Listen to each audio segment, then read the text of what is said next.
good people. Welcome to the Evolving Education Project podcast, hosted by me, Dr. Tiffany M. Neachai, and friends, where we center the educational joys, passions, interests, and inquiries of people of color. Today marks the beginning of our Talking That Talk, Loving Black Language and Linguistic Justice series, which is inspired by Dr. April Baker Bell's recent book, Linguistic Justice, Black Language, Literacy, Identity, and Pedagogy. For this episode, join us for The Gathering, part one of the series where we dialogue about our views and current news on Black language. For this gathering, I am in conversation with my friends, Dr. Asia D. Reynolds, visiting assistant professor of urban education and critical race studies at Wayne State University, Dr. Teaira McMurtry, assistant professor at the University of Alabama, and my friend, DQ AbdulWali Grant of the Galactic Tribe and one of the founding members of the Wakanda Alliance program. Let's listen in.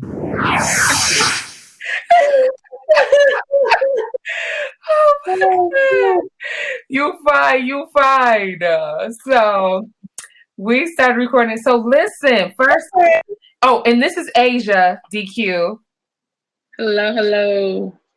Asia is in Detroit right now. She's originally from Harrisburg, Pennsylvania. I was gonna say, you remember in front? I was like, shit. Listen, she's originally from Harrisburg, Pennsylvania, and then she went on and lived in Chicago for a little while, was up there cutting up. Then, all right now. Then she brought herself. Now she in Detroit with the people, and she does a lot of work with Black girls. Teaira does a lot of work with Black language and teachers, and she is here for the Black kids and loving Black language. And DQ is about Black people in the. But he be on another planet though. He about Afrofuturism. You know what we thinking about in the future. He always pushing me. He ain't down with this nonsense of Black people feeling like they got to do what other people say, and we can have our own. He always be like, "Listen, sister, we can have our own this." I be like, "Yes, DQ, yes." Yes, ma'am. You're gonna get me. So this is the first gathering that I'm inviting y'all to. Say yes when I invite you again, okay? Okay.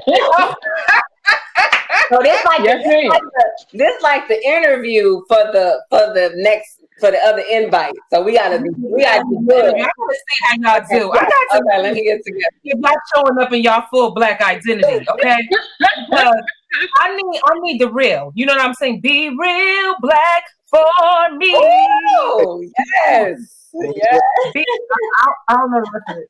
First of all, you slowed it down. That ain't the melody. Well, do it.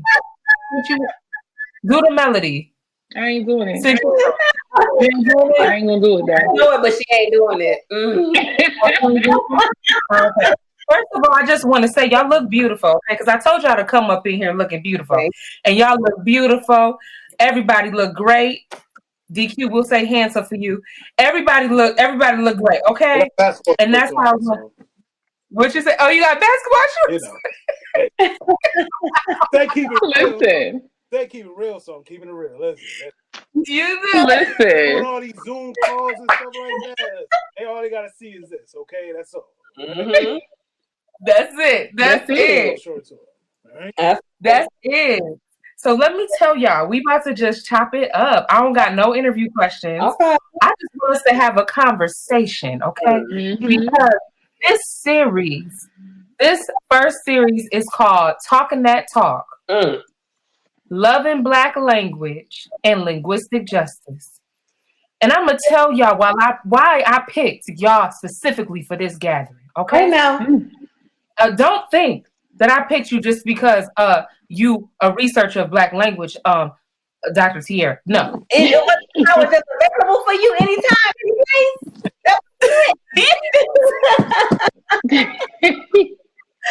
I thank y'all because y'all are individuals. I wanted y'all to come on here because y'all show up in y'all full Black selves. Y'all use Black language. Y'all love Black language.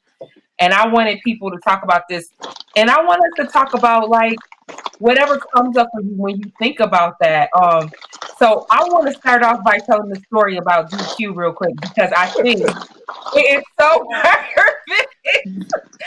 DQ is shaking his head and laughing, but it's important because all of us gonna know, right? So DQ and I work together with the Wakanda Alliance. He's the Galactic Tribe. We working and doing all of this stuff, which we'll learn about that in the next series. Okay. But so he was talking to me one time. I don't know what you said, DQ, but he said something, and then he was like, "Oh, I'm sorry. Let me correct myself." Something he said, and I said, "Don't you ever correct yourself? You speak however you speak, and you speak." Yeah. Because I'm like, I'm not like polished, right? I just speak and say whatever's on my mind and however it comes out. I'm really, hip hop, right? Or street. So being in this, working with, the youth and stuff like that, different organizations, they have a different kind of language that they use. You know what I'm saying? And, like organizing. It's just promoting, right? Another form of promoting. So I'm always like feeling like kind of out of place sometimes when they're talking. I'm like, what y'all talking about? You know what I mean? So I'm sorry to interrupt, Tiff, but go ahead. No, that was good. I want you to interrupt. I want it to be a conversation, and so and I part of the reason why I connect with DQ because I love the way he talk. I love the way he articulates stuff, and I'm like, yes, my brother, come on, Black man, say it in the Black language. We be at the meetings, and me and him be cut up because we just fools, right? And so then I was like, don't you ever say that. You need to read Linguistic Justice and Black language. He was like, oh, okay.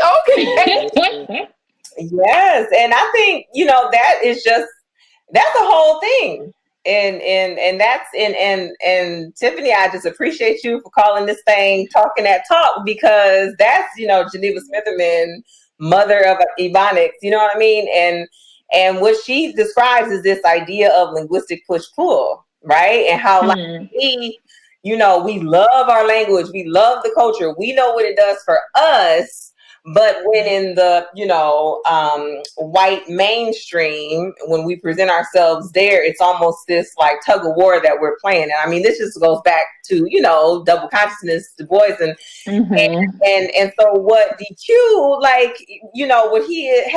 what he said was just the long-term psychological effect of years of schooling saying you ain't supposed to say it, or not you're not supposed to say it like that, it's this. When that teacher know doggone well what you said, could comprehend, it was multiple intelligible. So I just feel like that is just, I mean, that's so common, DQ, you know what I'm saying? But like Tiff said, read Linguistic Justice, because then you're gonna be like, oh yeah.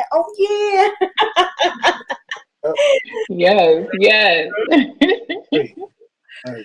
Ginger beer. All right. It's so good. It's so good. I go to Trader Joe's once a week and grab 2. Like, it's so good. So Trader Joe's, it's specific to Trader Joe's. Yes, okay. And it's seasonal. It's seasonal. Okay. You got to get in there and get it. I might go tonight because I love when people are passionate about products that they put. And if you like bourbon, put that with a little bit of bourbon. My.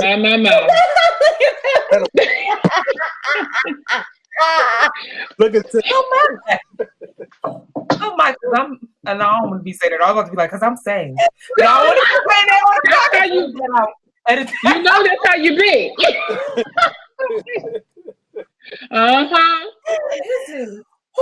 Make yourself a little hot toddy. That's right. See, God knew He had to keep me because I would have been too wild. Because I was like, listen, I was the life of the party, just not getting enough sleep. I remember when I was in college, I was like, what? They was like, oh, we should get you drunk, yo. You was so fun. If you this fun and you just because you ain't getting no sleep, if we got you drunk, I used to be like, I can't stand that. okay. But, so what do y'all say? What are any phrases that in Black language or whatever, or in our people, or from your grandma, from your uncle, or whoever that you remember saying or hearing that you just thought was everything? Oh man. Mm-hmm. I mean, everything. You know what I mean? Like, let me go in my.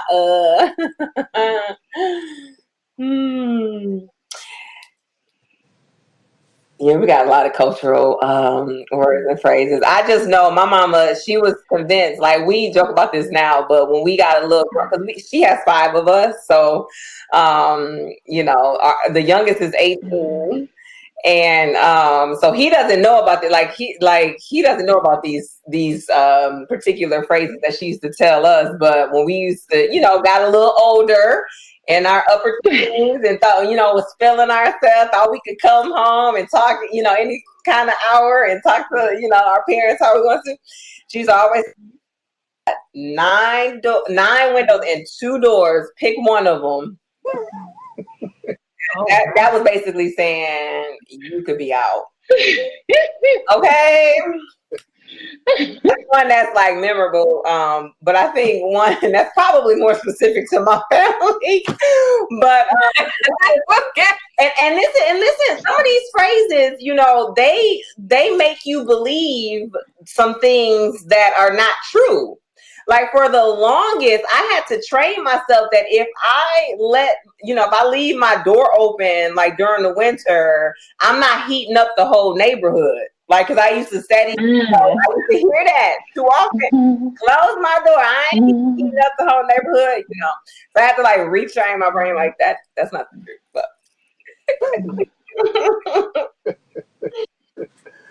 I love when old folks say we smelling ourselves. Don't go smelling yourself. I just love that. I love when old people like you smelling yourself. They'll say it to you about anything. Okay. I remember there was a moment where I wasn't eating red meat and I came home and my mom like made something pork and I was like, oh, I'm not eating red meat. And my cousin was there and he just got quiet for a minute. He's like, smelling yourself, huh? Like, what? Wow. Like, because I won't eat the red meat. Right. Like, I just feel like you go away from home in the Black family, anything you do differently when you come back home is you acting brand new. Oh, it's so scrutiny. OMG. Okay. You acting brand new. You done got there at that school with the white people. With the white people. And now you all kind of bougie, okay? Right. And I'm like, Mama, if you only know I don't be around white people. Like, listen.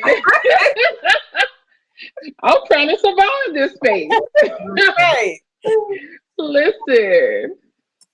Yeah, I love when they say smelling yourself. I mean, like I was telling you in April the other day, you know, I come from a cussing family. So, you know, all them phrases somewhere in there is some cussing with it. Okay. Come from a cussing family. So they be letting it out. Listen.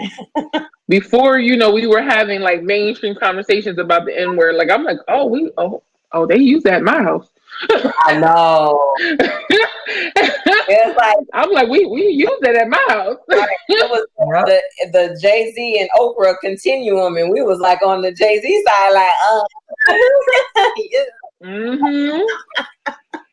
Right, like we was too, and I heard that in a lot of different spaces. I heard like I didn't, you know, it was a term of endearment or a term of seriousness. Right. Yeah, you know, like it could go either way. I'm like, this nigga don't want to see mine. Like, or how do y'all feel about the word now?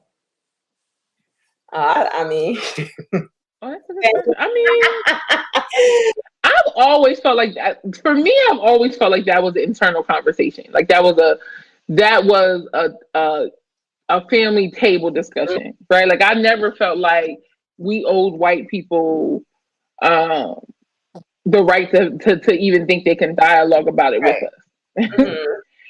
And then I think from there, for me, is like I said, my family, like we'll run with it, but I definitely, respect other folks who feel some type of trigger reasoning around why they don't want to associate with the word, and I can respect that as well.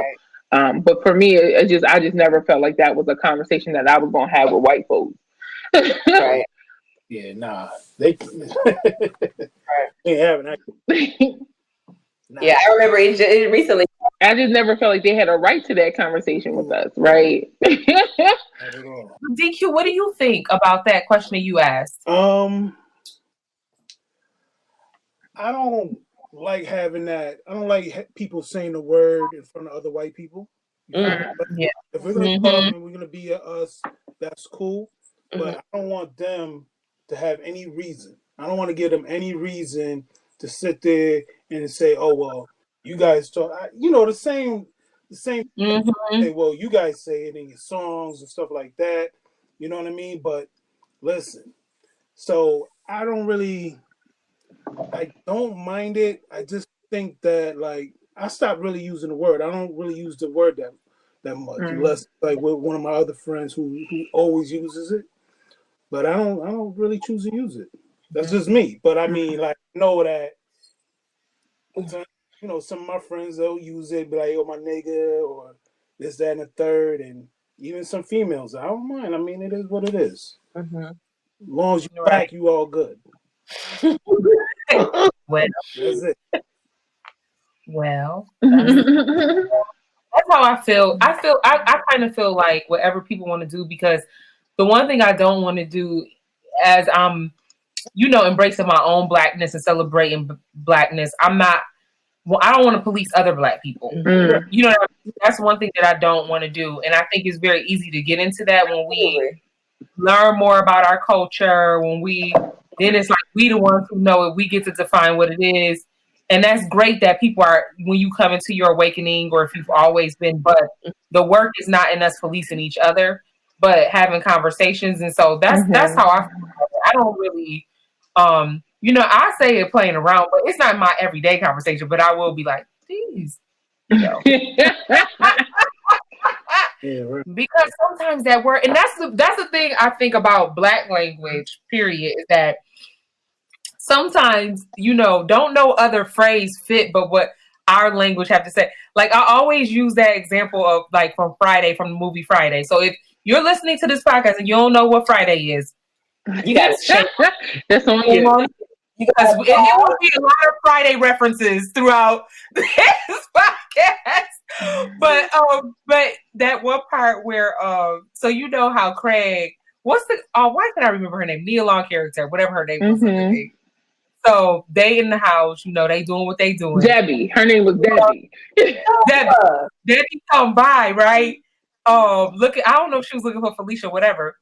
And so then Smokey is like, yo, my man Craig, he like you. That's so high school, right? Like, what? Craig was like, man, what you? Then Craig was like, and then he do that goofy face like, do you like me, right? So then they leave. So then when Debbie leaves, Craig gets all mad, right? He's like, man, why you doing that? Smokey like, man, she don't be believing me. And I love it. It ain't no other way to say that. Like, you had she know you a liar. Right. She know you always lie. And she never believe you. So she never believes you. And I feel like, what Teaira and April will call it habitual B. Like, I just love B. I love I be up there I think that's Black. I think that's a form of Black language that I use all the time. I cannot use without telling you what I'm always doing. I have to be like, I'll be up there, girl. I'll be watching my shows. I don't think I can talk 5 sentences without using the habitual B in Black language. It's the most studied and the most misconstrued. Like it's the one feature that, like, you know, mainstream will take and like mess it all up. Like so when they imitate, you know, Black language, they'll, you know, haphazardly throw in a V where it don't fit. And you know, and Jamila List got her, you know, video, her TED Talk could tell you, like, y'all be, you know, cooking it, you know, that's, you're not using it right. Like, you can't do that. And so, like, in the Help, you know, oh my God. Yeah, so they butchered, like, you know, they butchered Black language in that movie. And then she got praised for it, though. See, that is the hypocrisy, you know, and that is what, you know, April talked about. Like, you know, when Black folks, the native speakers, when we use it, the creators of it, when we use it, we are totally like denigrated, you know, called unintelligent, and we can't talk and all this. But when white folks imitate it, and they imitate it wrong. Crazy. I hated The Help. I hated The Help. I hated that movie. You know, I was like, what is she talking about? Like, do you even talk like that? No. The bees going to the... I'm like, like that ever. Whoever talk? What'd you say, DQ? I can't even watch those type of movies. Right. No, I was watching Creed recently, and Creed, I love Michael B. Jordan. So I love Creed. I feel like that was a good franchise, and I'm not a person who usually likes a franchise or series. Like, I'm like, did y'all need to do it too?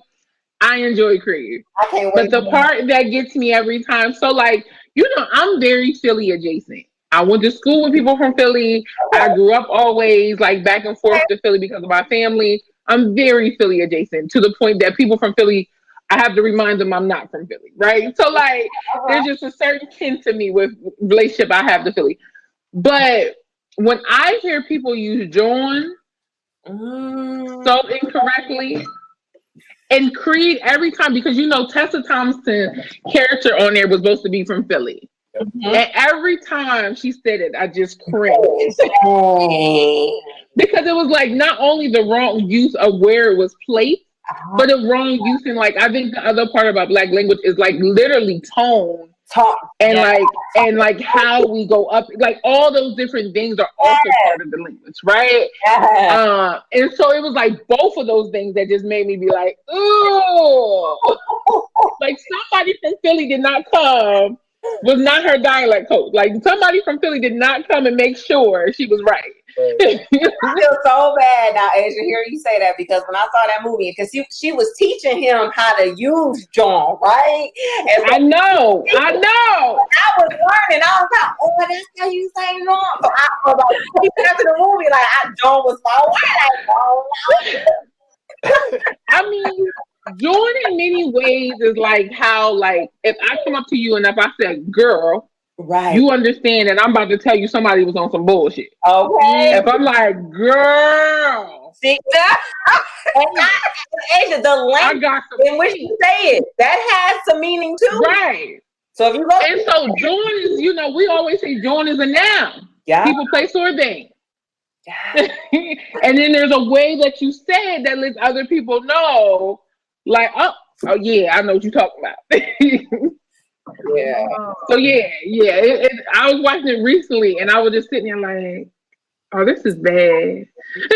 So MK Asante has in his book Buck. Have you read Buck? Because he I gotta send you this, Asia, because I want to hear what you because he's from Philly and he's a wonderful writer, but he actually like talks about that word, and so he and so that's why I understand when you saying it's a person, place, thing. That's what he starts with. He's like person, you know.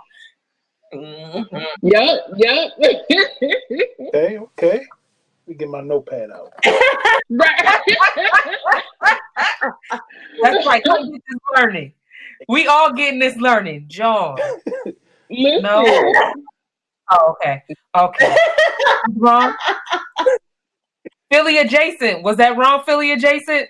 I've always been Philly adjacent. I feel like I can make that claim because Philly people make that claim about me. Okay. So you've been claimed by the people. I've been claimed. You see what I'm saying? I'm telling you, my friends, Certified. like undergrad, I had to always remind people, like they were, especially because I'm from Harrisburg, Pennsylvania, y'all. So like people don't even realize Black people live there. They think we're corny. So if you do anything cool, they can't wrap their head around like you from Harrisburg. So like little stuff, like me wearing the butters, right? Like to having butter Tims. Like they was like, you Harrisburg too corny for you to have butter Tims. Like Wow. where can you even get butter Tims at in Harrisburg? Butter Tims. So that's how they would treat you. You know what I mean? So when I did certain things, they couldn't wrap their head around like the only thing that makes sense is you gotta be from Philly. And I'm like, I'm not from Philly. Terrible. So how do y'all feel about this is one thing tension that I have a lot is like I get really frustrated when I hear people say like Black people say like I've been I was really I don't really have a lot of Black friends because they say that I act white and I'm just being me and I like what is acting white and just because I don't speak that way and and I don't know. I'm trying to understand where they're coming because I do understand it's not your fault if you grow up in a mostly white space, right?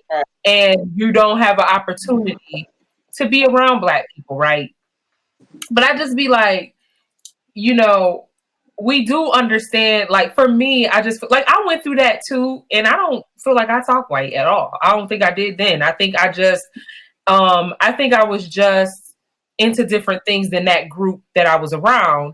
But I don't think that, but I understand why they said that. I understand why they said that when they were in school, when we were in school, people didn't make them feel like they were smart. People made them feel like they were less than, and so when you have another Black person who looks like you, who is not necessarily talking white, but maybe talking in an intellectual manner, then you associate all of that stuff with whiteness because people have you've internalized that everything that's Black is not smart, it's not this and not that, because we're very intellectual beings. Like that's not something that white people own.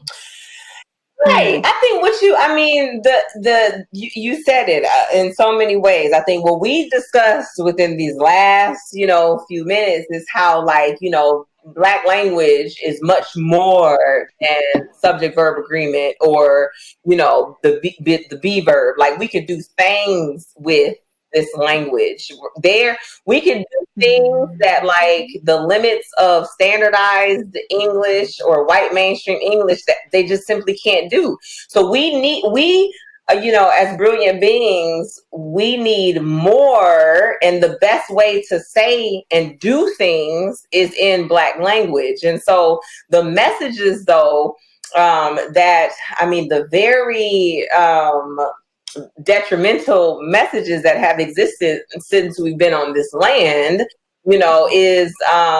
are those that persist not just through white people. I mean, it is because of the internalized these messages that we have been literally have been beat into us, in schooling, that make us say things like that. Because I think Geneva Smitherman back in the 80s maybe estimated like over 80-something% of people speak, Black people speak African American some form or fashion, not all the features at once. Like I don't just come at you with like all the features I got in my toolkit, right? But so my conclusion, now we're in 2020, I'm like, if you Black and you identify as Black, you are culturally Black, and culture, language is the way in which we transmit culture, like then you talk Black. Black talk Black language. It might be white sounding Black English in some form, but you still utter Blackness. And that's my claim. And that might not go anywhere but here, but I'm just saying. That's gonna stay here, y'all. No, I'm just kidding. But for real, I just feel like people are so, and again, that linguistic push-pull, this idea that like, I can speak this way in certain, groups or areas, but when I get, to certain, in certain places, I have to speak, or I have to like denounce it because I don't want people thinking that I'm not smart, when Black language is everything Black brilliance. But that annoys me too, because I'm just like, as much as decoding as I have to do, because of the white supremacist world in which we live, you can decode. You gonna take what I got to say, and you just gonna figure out what I'm saying. You just gonna figure it out. Like I just think like it's so annoying. And the thing about it is, y'all do understand it, because you take all of our stuff and bite it and try to do it. Right. And why you do understand what I'm saying. I remember when I had went on this interview for a PhD job, and I didn't get it or whatever. I did good, but in the interview, but I just didn't get it because they didn't see my brilliance. But but I remember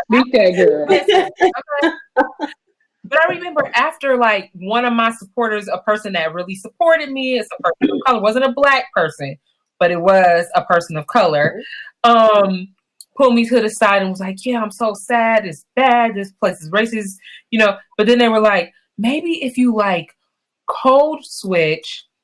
And I said, huh? Are you telling me that I didn't get the job? I have a whole PhD. You telling me I didn't get a job because of the way I speak? Because I didn't code switch?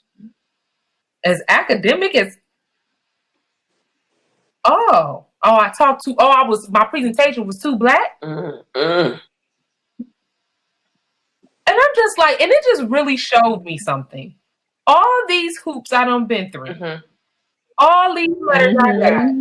And you're still judging me off of the language that I speak. You still demeaning my Black, beautiful language. My research centers Black people.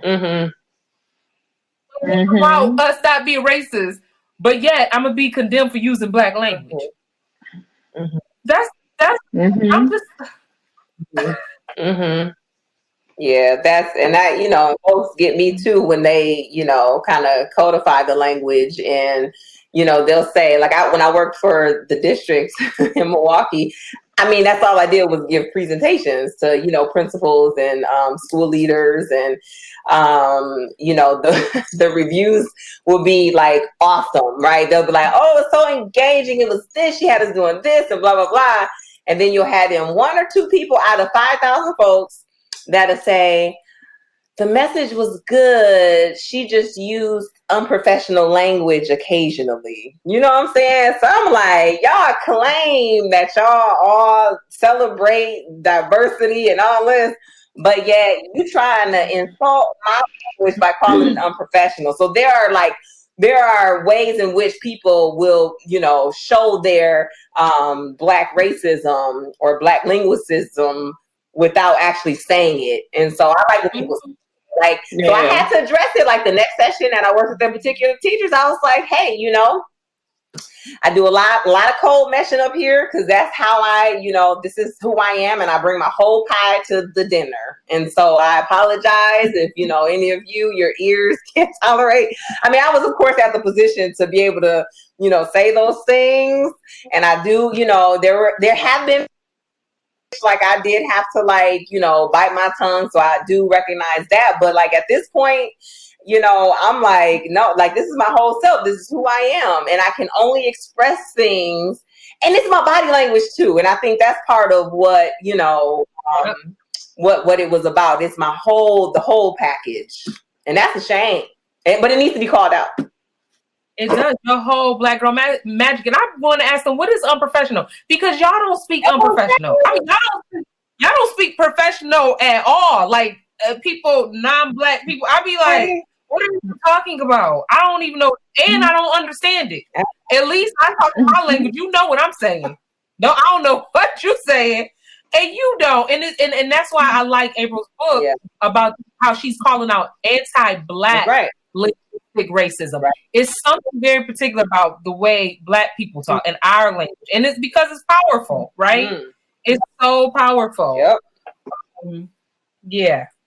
Well, I mean, go ahead, sister.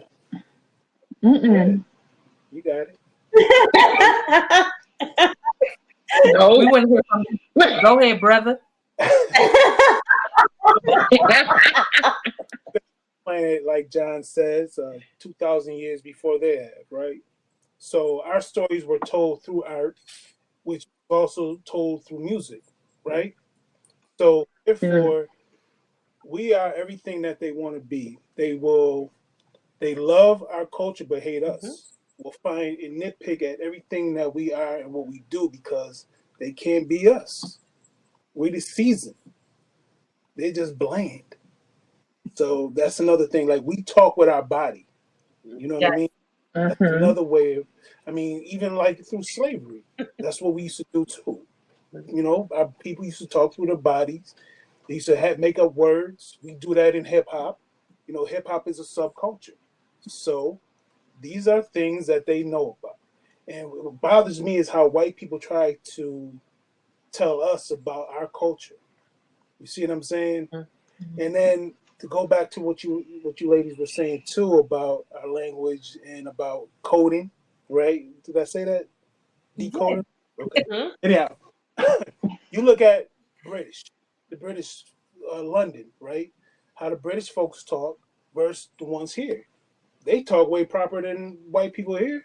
Even the Black ones. So you put them against that, they're gonna sound stupid too. So it would be like, you speak rubbish, like Deuce. Right. Would be like, exactly, yeah. They speak rubbish. This is nonsense because he went to British school. I was like, oh, okay. And I'd be like, what time is it, babe? But I do think, yeah, it's true. It's true. So, I mean, I love what you even said about like how we speak with our body. Like my favorite thing about Black language or watching Black people or being part of is like Black laughter. Like, like we have to disperse. We have to swing on some stuff. We got to run around the corner. Listen. Like, even if the joke somebody said to you, like y'all was tagging on each other, and even if that joke wasn't even that good, if folks laugh like that, you mad. I have to fight you out of respect. now I gotta square up because they laughed that hard. Like that's it. Somebody can be like, "Yo, your shoes," and you like, "You think your shoes is tight?" But if everyone laughs, that's right. Because we are going to just take it up 10 notches with the laughter. We're gonna run around the corner. We're gonna bang on stuff. We gotta fall over. We gotta repeat it 3 to 5 times. Like, girl, I had a heavy-handed cousin who I used to stay away from for the laugh. She used to knock the mess out of me laughing. I used to be like, "No, you was heavy-handed," and I know you in the moment. You laughing? Could you please stop at me? I got to move. But she'd be like, it's something. Yeah, it's something about them live, like going to a live comedy show. Like, don't nobody want to sit by me because it don't need the jokes. Don't even gotta be funny. But I'm at a show, so I feel like it. Like I am. And sometimes all the whole audience needs is that one person to like, kind of go for it, and then the rest, go pick up. But that is such the truth. I can't tell you how many times me and my cousin used to get in trouble in church because me and her is cracking jokes whole service, and neither one of us know how to hold down a laugh. Like we on the bench, we on the pew, like all my aunt can see from the choir stand. It's just us like this. All service. Oh my God. As soon as service ends, she's like, don't play. She don't know what was said, how it was said. She just know all service. We've been rocking back and forth, crying, laughing. Yeah, that's the word. Like, that's in church. Like, I was, and this is real bad, but I gotta just say this. Like, I was at a funeral with my dad, and we were, they have some tradition where it was like, and I'm totally gonna butcher it, so I'm not even gonna say any religion, but they have like this smoke that they, kind of go in the, the congregation with to kind of honor, that person. And so my dad, bless his heart, like he must have caught a wrong like wind, right? To the he must have inhaled it. And so all of a sudden my daddy now is like and so he's trying to like compose himself. I caught my daddy struggling for dear life. And then my brother looked at me, caught me, and we just couldn't. That was the worst. Like my body hurting to hold that in. But that's the worst. Because we are so expressive and we gotta let that out, man. That ain't to be contained. Like we need room. We need running room, stretch room. Like we need room. It's the truth, The worst is when you ain't supposed to be laughing, though. That's the worst. That's it. That's the worst. You're not supposed to. That's the best laugh, though. That's the best laugh where you got to keep it right here. But it's just right here. You just feel it. You like it's just sitting there. And you like You guys are making me remind myself. Oh my goodness! I used to laugh when my cousins used to get whippings. Mm-hmm. Yo, used to look at me so angry, like they were gonna kick my butt. You know what I mean? Like they were. I don't know what it was. It was just so funny to me. Every time they would get a whooping, I would just laugh. I don't know. I feel so bad. I hope they laughed when you got yours. Okay. Yeah. I play like a good guy role, though. I was like the good cousin. You know. Oh. Only in front of my aunts.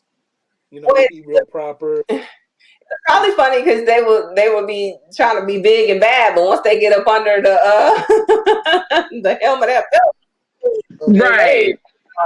Right. It was That's real. Behind me though, I would do something, and they would get it. They would catch it because that ain't right. I'm siding with your cousins because I feel like I always got trouble for other people. That's the worst. Yeah, so had to let that one out. Well, I feel you on that because my sister used to always get in trouble for something I did. One time I actually convinced my sister she had did it, and she didn't do it. And she was like, I used to always be sneaking. I don't know what was wrong. I used to always be sneaking and eating stuff I was supposed to be eating or anything. I would just sneak. My mother would bring me and it was just two of us. So my mother would bring us to say, who did it? And I'd be like, Mommy, I did not do it. I ain't eat your da-da-da-da. I ain't da-da-da. And Alicia was real little and sweet. She was like, I didn't do it. So one time I got her in the corner. I said, Alicia, you know you did it. She was like, I didn't do it. I said, yes, you did. You did it. She was like, well, maybe I did it. So my mother, she was like, I don't know. I think I did it. But then one time, then after we would both get in trouble, then I'll be like, Mommy, I have to tell you something. Actually, I ate the. She was like, and then she would go up to Alicia and be like, Alicia, I'm sorry. My sister used to be side-eyed to my mother. Like, don't tell me you're sorry. We both got in trouble. So this one time, my mother was like, who did it? And I was like, I didn't do it. Even though I had did it. I didn't do it, Mommy. I didn't do it. And my mother was like, come here. You did it. Oh, no, what you mean? She was like, the Holy Ghost told me you did it. I was like, Holy Ghost told me. Oh, not the Holy Ghost. Hide from the Holy Ghost. And Alicia was like, not the Holy Ghost. But I love this because it's like all the ways in our life that our language, like I see Black language through all those different examples. It's not just the way we speak; it's the way we navigate, the way we say things. So. Right. I'm just going, if y'all want to say something else, y'all could go ahead. Anything on your heart. Anything on your heart. No, I was just wondering, does people have a favorite region of Black language? Oh. That's what I was wondering. I love everything New Orleans. Oh. Everything or New Orleans. I love everything New Orleans. Like, and what I love about people, particularly from New Orleans, is that their culture is so rich and present that I almost feel like they can't culture. Mm-hmm.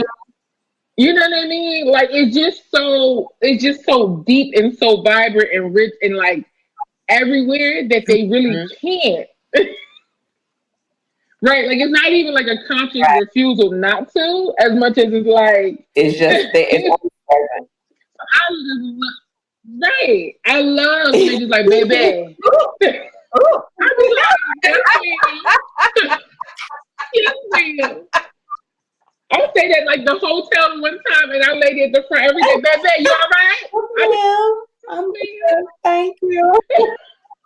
I just felt taken care of the whole time. I was like, when she wasn't at the front desk, where she at? I was looking for her. I'm like, yes.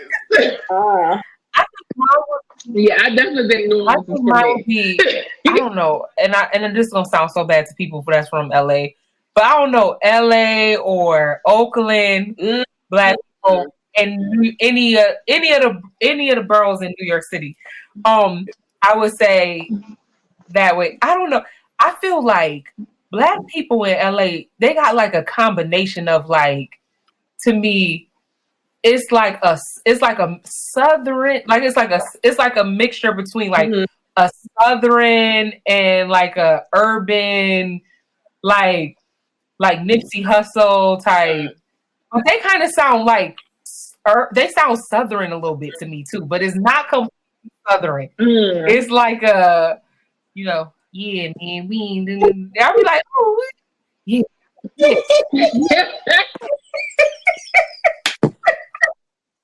It's very like there's a like almost a sing song rhythm.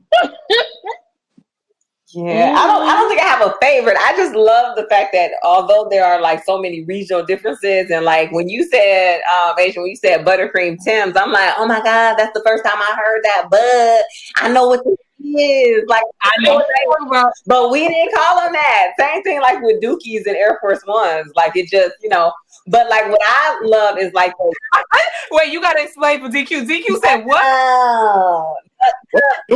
Oh, really? Okay. So like the Air Force Ones, right? Like Nelly song. What's the song? Keep it something in my Air Force Ones. You know the Nike Air Forces. We call them Dookies. I used to have the Dookies in middle school, like all the colors. But anyway, so I say that to say, like, there are regional differences, but we have like unifying things that like, is just culturally understood. You know what I'm saying? That's why it reaches like beyond the verbal, because like a certain type of way that you know what I'm saying, smack your lips or, eyes, like it's just a something that is just a universal language, but very well like, and that's why like when people try to deduce Black language to like a checklist of features or try to describe it as like a monolith, like no, it is diverse. Like it has so many different flares and feng shuis and all the the things that I love it all. I love to hear the different variances. I love to hear when Northern people try to sound Southern. Cause I come from the North and now I'm in the South. I'm like, dang, y'all be saying y'all like in like the formal presentations. Okay. We say.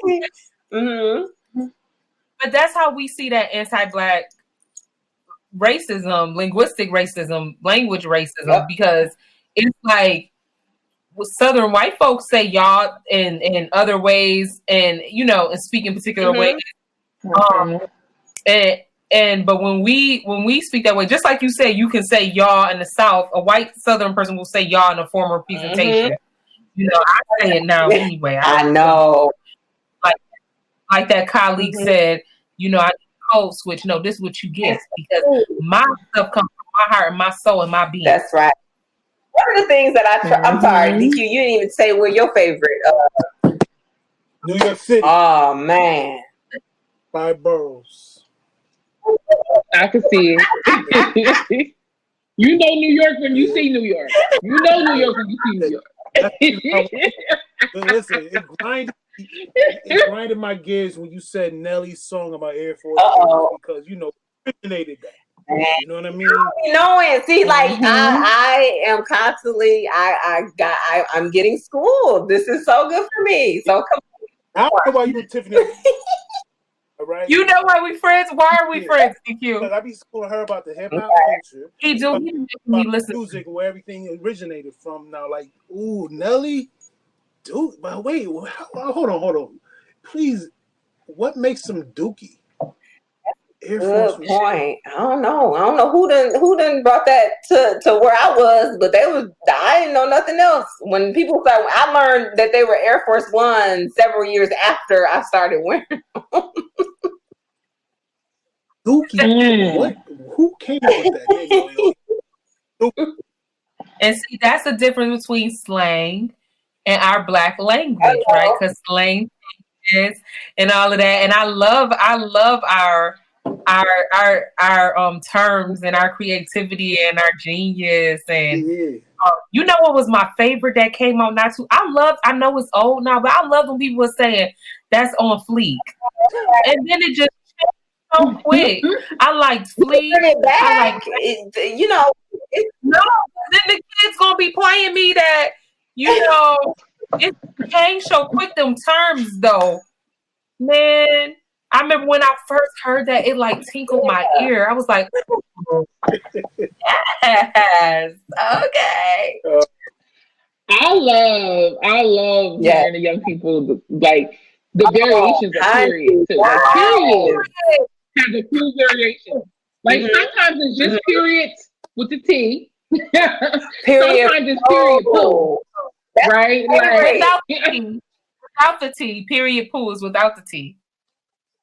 And period pool is like more endearment, right? Like period pool. Like you hear me? What about? Go ahead. And then you got period. My other homegirl, we all use period, little mamas, and that's on period, little mamas. That's what I was gonna say. I be trying to all my new slang that enters my lexicon. I try to run it past my little brother who's 18 and he's in like the thick of things.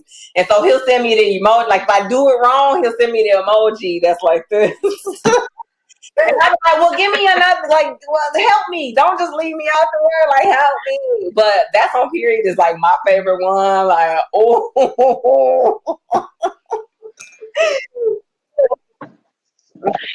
Listen, I remember my friend's little sisters. They say I put up a picture, and I didn't know if they was complimenting me or coming for me. I was sitting like,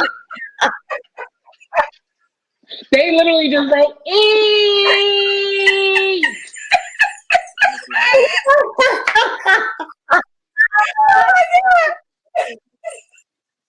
I was like, am I gonna fight kids or is this cool? Am I cool? Like, listen, because you don't know. They don't know. That's what I miss about being a classroom teacher. Because I used to be up there teaching like today the Civil War. They used to be like, Miss, show him. Oh, they will let you know. Fix me up. They will. I love when older Black women get you together. Because I remember I came to work thinking I was cute with my makeup, and my boss was just like, older Black woman. She was like, "Oh, you put your makeup on today, huh?" And I was just sitting there like,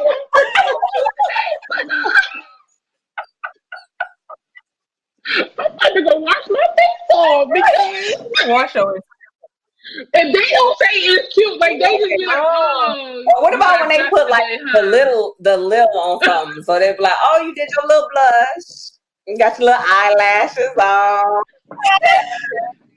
Are you coming by with your little girlfriend? And people be getting mad at me. Especially to like my male cousins. They be like, I be like, like your little head. My cousin just was like, "Don't be saying my little head." But the little is where the disrespect is lying. Like the little is disrespect. I think that means for me, I say that all the time. You think it's cute. You say it's cute. Yeah, it's cute. I'm like, oh, I like that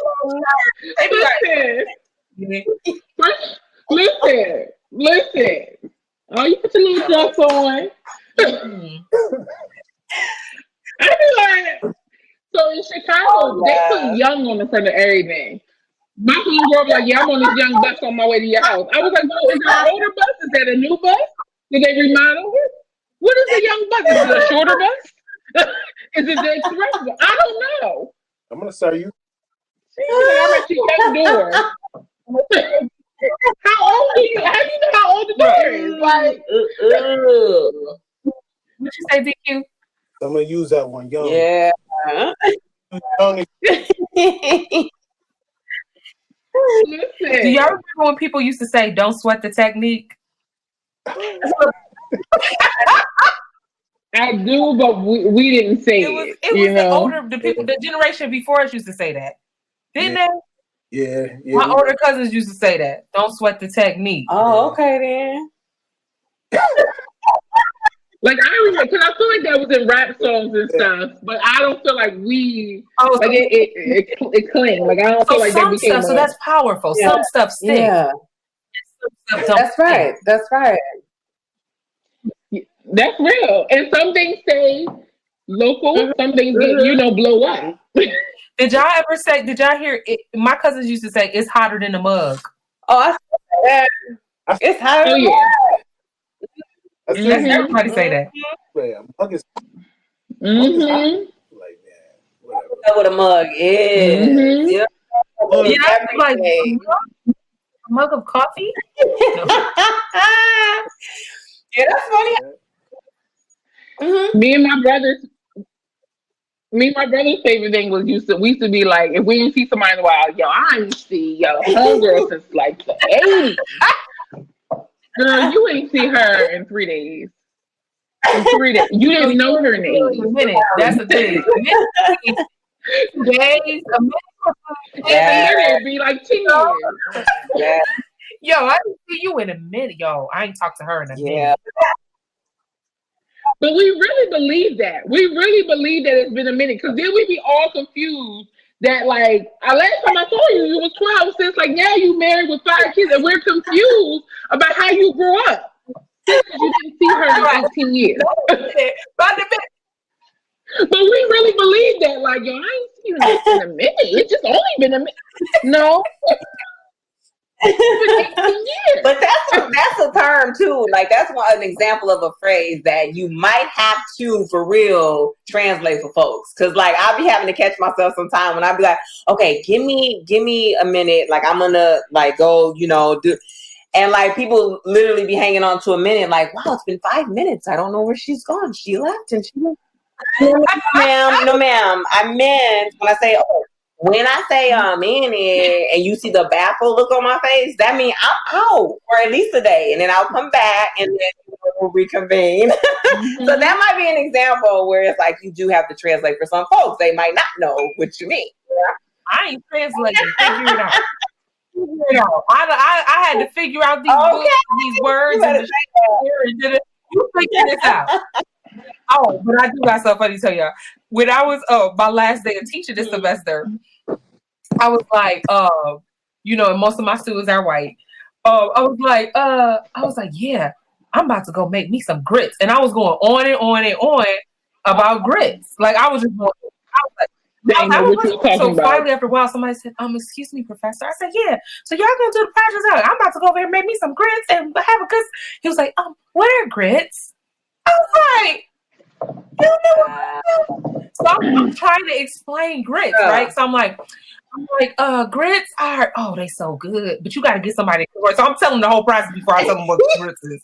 I'm like, I don't really know how to describe it. So while I'm doing it, a student looked up. I looked up grits is a porridge feature that. Then I was like, yes. See, you done learned something. Grits. But I was like, white Southern folks eat grits, but I guess up here. up here in the north, they was like, and I was going in about these. I was talking about grits the whole class. I was like, yeah, because everything, my touch point for everything was how I was about to eat these grits and make these grits. If you were talking to a bunch of black folks, they'll be like, okay, so are you sugar or are you right? You was about to ask me, DQ?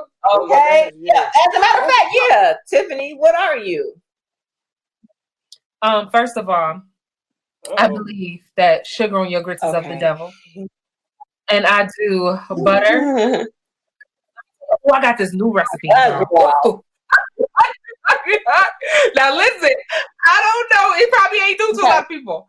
But girl, I do the chicken broth for the water. I do the water. I do half chicken broth, half water, honey. Oh. Wait, let me catch my girl. Then I put my little butter, my salt and pepper, and then I do some shredded sharp cheddar cheese and mix that in there. Honey, now listen, you don't put no garlic in smoked paprika? Don't try to upstage my grit recipe. Don't try to upstage my grit recipe. Because I feel like it takes that cheese, especially after you add the cheese. It takes that. You said smoked paprika and what? Garlic powder. Yeah, that takes that. It takes it out. DQ said he hungry. Listen, I was about to file a discrimination complaint during the pandemic because I couldn't find grits nowhere. I could not find. They had oatmeal, hot cereal. I know grits. Where is our food? I was tired of going to stores and be like, "Excuse me, y'all ain't getting no grits. You gotta know when y'all getting some." I was like racism because listen, racism. So good. Like, it's something about grits. I mean, grits literally have no nutritional value. You know what I'm saying? However, they are so fulfilling and grits prepared properly. I feel loved on. I feel like my whole body is just a hug. Like they just give my body a hug, and I just feel so. And I feel like I'm black. I'm blackity black. Yeah. I be eating my grits, and I feel so good. And I think I kept talking about those grits because there's the stress and tired from the semester. I talked about them grits so much during that last class. They was like, "Well, did she gonna miss us, or she just want them grits?" I was like, "I'm about to make these grits." And it's funny because usually I have one or two black. If I got one or two black people in the audience and they nod their head, then I just keep going. But I'll be forgetting. I'm always used to having a couple of black people in the audience. So I'll be like, okay. Yeah. And then I keep going about, oh, nobody knows what I'm talking about. Wow. I love it. Well, listen, I ain't gonna hold y'all. I mean, this was our first warm-up one. We're gonna do another one, and I hope y'all got to know each other. It was fun. Yes. I want you to know I got the cultural tags game. We should play that next time. That would be so fun. I'm with it. I want to play with my mama, but my mama be, what is these hashtags? And what is happening? I mean, I'll be having to explain the most basic things. I'm like, you know what? Let's put it away. We'll play spades. Right. At your speed. We'll play spades, little Uno or something. But wow. When we get up next time? What's the next time we getting up? I'm gonna see the next time I have I don't know. I'm gonna see. This was for our first series, The Gathering. Did y'all like it? Did it feel like a gathering? It was fun. Like a gathering. I learned so much. You all got together. I will ever right. Say John. Not even to myself. You sound like you were saying John. I was saying saying John. You was like John. Yeah. You didn't get the jaw enough. John. And so I will never cite Nelly when I'm talking about some Air Force Ones. Never. You hear me?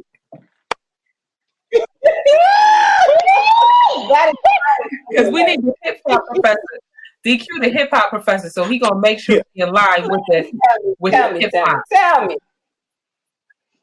Because I'm listening to Diggable Planets all the time now. Yes. Yeah. Yeah. I'm getting my whole life. Okay. De La Soul.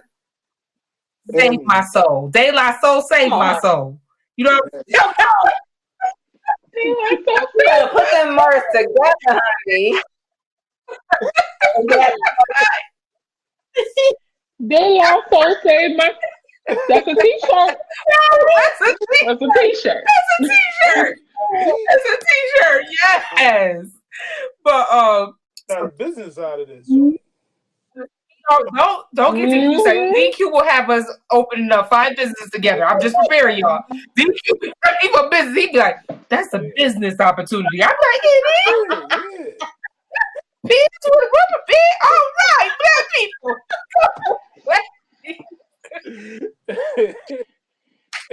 Listen.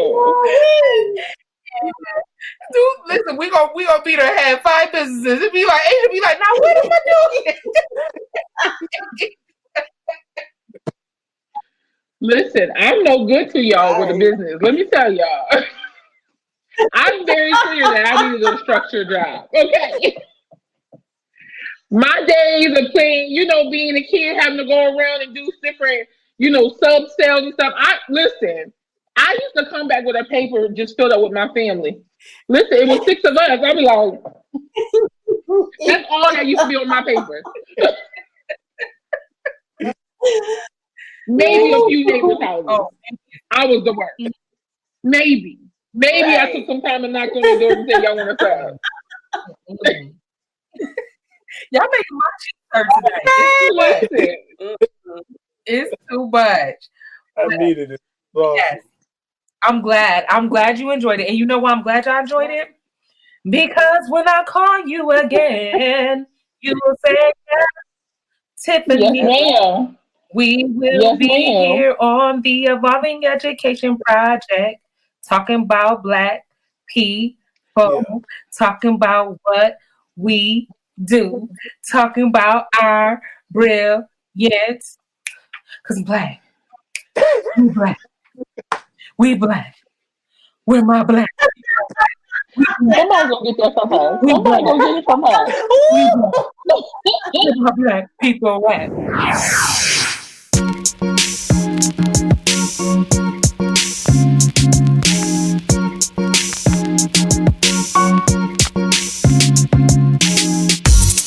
I just want to thank DQ, Teaira, and Asia for sharing their realness, their love, their joy, and of course, for the laughter. They filled my heart, my spirit, and my soul. And I just want to thank myself for breaking out into song flows every now and then. Just kidding. Okay. But for real, thank you for listening to part 1 of our Talking That Talk, Loving Black Language and Linguistic Justice series. Be sure to tune in for part 2. That is our next episode where we interview Dr. April Baker Bell about her recent book, Linguistic Justice, Black Language, Literacy, Identity, and Pedagogy. Trust, you do not want to miss that. To find out more about the Evolving Education Project, to write in, or to join our listserv, check us out at evolvingeducationproject.com. Please subscribe to this podcast and follow us on social media. We hope to cultivate an authentic audience and community. We want you to help us to evolve over time and to shape what this could be. Now that you know what we're about, let us know what you want to learn more about, authors that you would like us to interview, discussions that you would like to have. Okay, that's all for now. We out.